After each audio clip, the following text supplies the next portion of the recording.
All right, hey y'all, we're back again with episode 4 of Alumni on Air. And for those who don't know, this is the moment we come together to bring our amazing alumni out, talk about all the things they're doing in the Alumni Impact Room, which is the air part. I'm Janisha Hayes. I'm the Managing Director of Programs, the alumni team specifically. And I have my amazing counterpart, James Larkin, holding down in the operations part in the back, who's our Director of Alumni Communications. And then we have this amazing guest, Cartavius Black, who also was a Barbara Rosser Hyde awardee in 2022, who's going to come here and give us so much encouragement about doing the work and seeing sustaining the work. And I also had to refresh while you do it. I noticed the nice cut. I like the cut. It looks really good.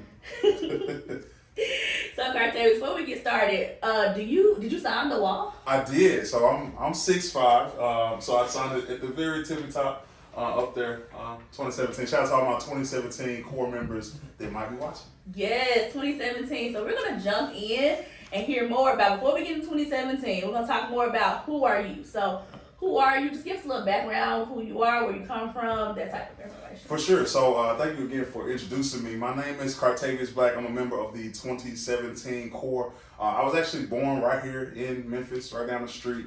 And like this, Memphis is my favorite city in the whole wide world, the most beautiful land in the world. And as far as like the name Cartavius, it's a pretty unique name. A lot of folks think it's after Octavius, the Roman guy. Yeah. But my mom actually, I don't want to date myself or anything, but like my mom used to read Jet magazine, and she found it on a page in a Jet magazine a few months before I was born.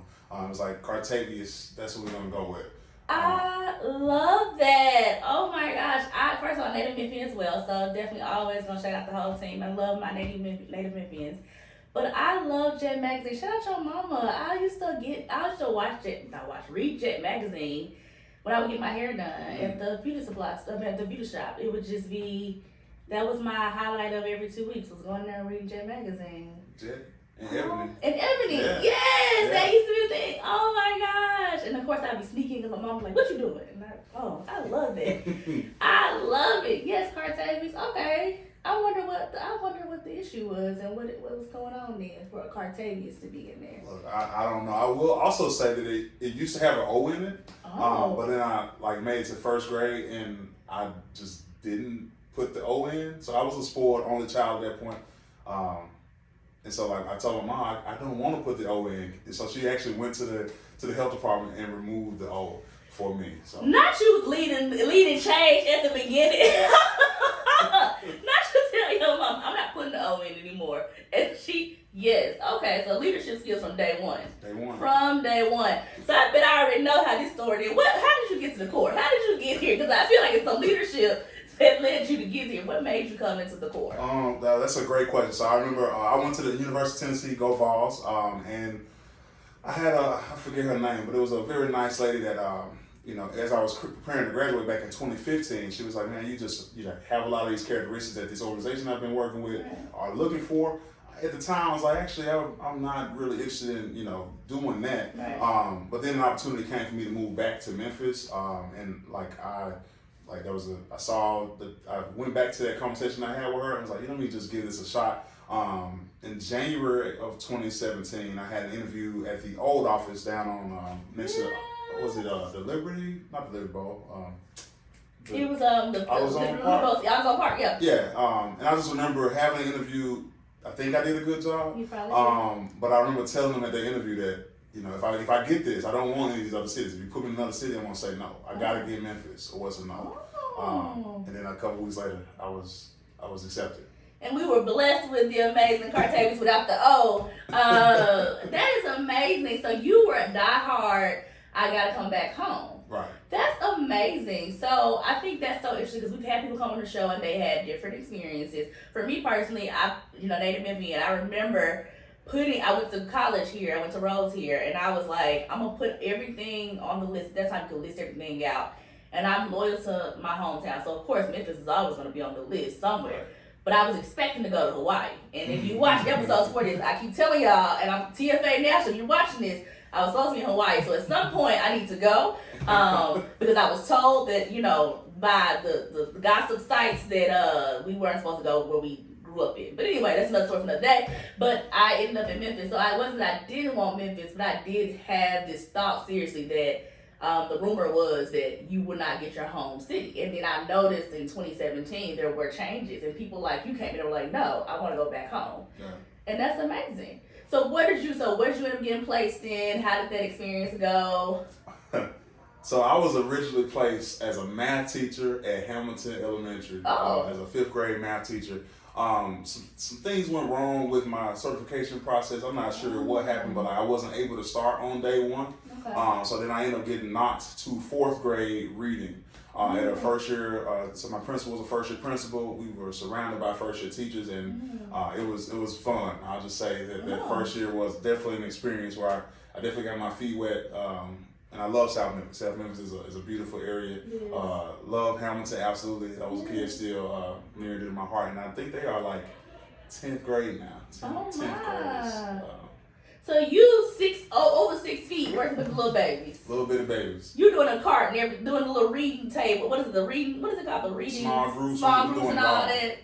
Oh my, with the little tables. They now first couple of months especially.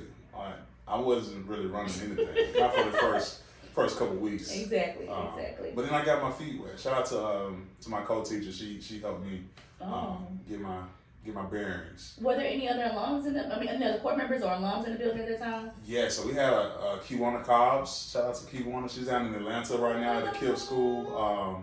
We had a few more. Jamie Alberta was in our core in at that school.